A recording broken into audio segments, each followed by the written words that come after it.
My people, in a land that is filled and saturated with religious beliefs and signs, in a land where the highest advertising revenue comes from the religious sector, in a land where the electronic media highways, the digital media highways, and the third road highways are all dominated by an infinite assortment of evangelical campaigns and spiritual posturings. It is in this same land that blood-curdling crimes of extreme savagery and inhumanity in the name of belief dominates among other forms of crime. Today's episode, guys, is a chilling story that is better told in the absence of kids. But before I go into details, my people, permit me to honor those whom honor is due. Good day, my people, the special ones, the blessed ones. How are you all doing today? Hope life is good.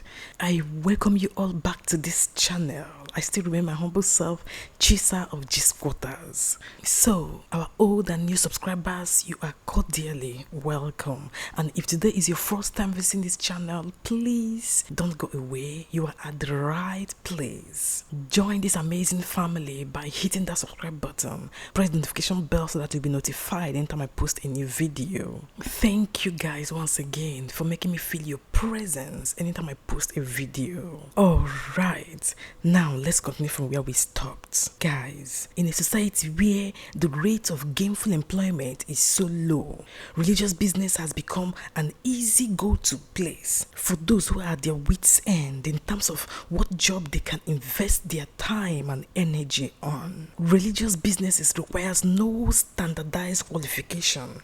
Many people have pitched their tents there. After all it requires is to voice your thoughts in a very convincing way and quote some old English verses to back up your thoughts. In view of this, guys, it is therefore understandable why so many people in Africa should resort to starting up their own church and doing everything to get members. People like Pastor Kaleye Ezekiel. Guys, Pastor Kaleye Ezekiel was a pastor from Ogun State, Nigeria.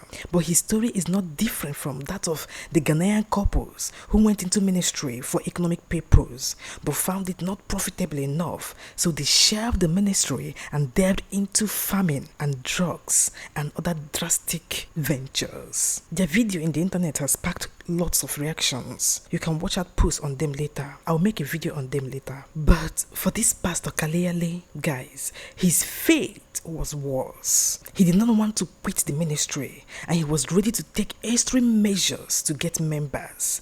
That was how he found himself in the house of supposedly power-giving witch doctor.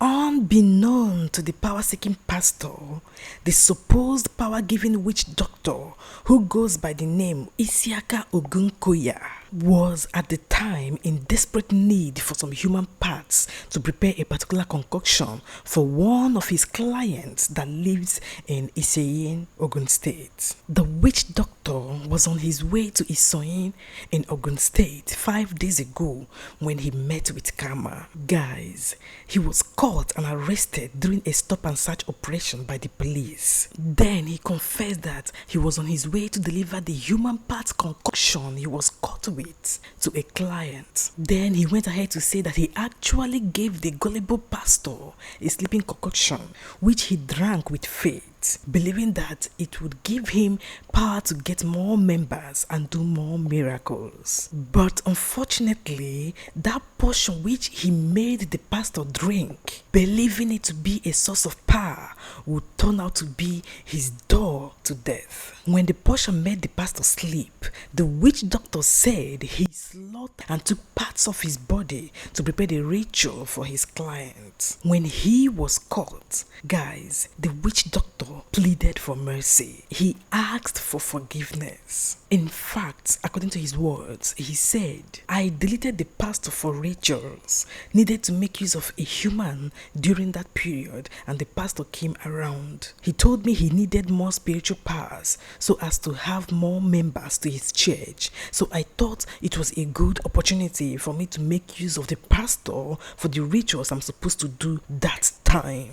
I gave him a substance to drink, which he drank and slept off. So I butchered him and took out his heart and intestines, which I used to make concoction. My people, the poignant question now is not just what justice have for this witch doctor Ogunkoya, the murderer, but the sad mental and psychological state the society has degenerated to, that has made people like Pastor Ezekiel believe that by a magical concoction and ritual of a witch doctor, he would gain the spiritual power to attract more members and do more miracles. The disheartening irony of such case is that people like Pastor Ezekiel are often more educated, more financially stable, more exposed than the witch doctors that they go into the bush to search for the purpose of gaining more spiritual power.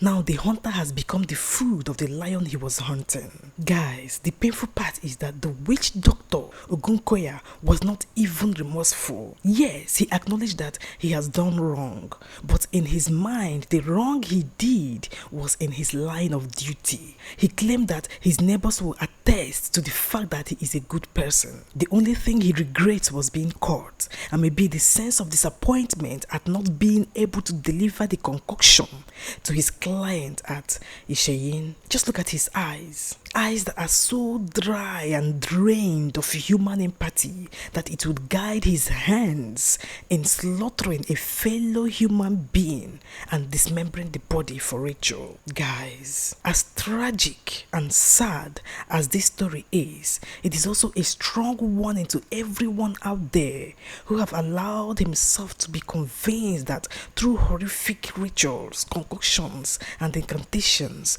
one can acquire a special power over the forces of life, forgetting that it is only God that gives freely. Whatever the devil gives to you, he collects back 100 folds. Now I ask, especially those who are this gullible, what ritual and concoction do the richest and most powerful people in the world do? Which witch doctor gave them the portion? That witch doctor, wouldn't he in himself like to be the richest and the most powerful? If he can easily give you this world, answer all your prayers, why is he still so impoverished? Why has he not solved all his problems, made all his relatives rich? My people, this is how this pastor walked into the devil's shrine, paid his servant, believed and trusted him, the father of all lies, then presented himself to be used, just like goat, as a sacrifice and an ingredient to another client's concoction. Guys, what do you think about this whole incident? Do you think what happened to the pastor served him right? Who do you think should be blamed more for the death of this pastor? Please let me hear your opinions in the comment section, even as we pray for a better and more intelligent society. Thank you guys for watching. Do have a lovely day. Bye bye.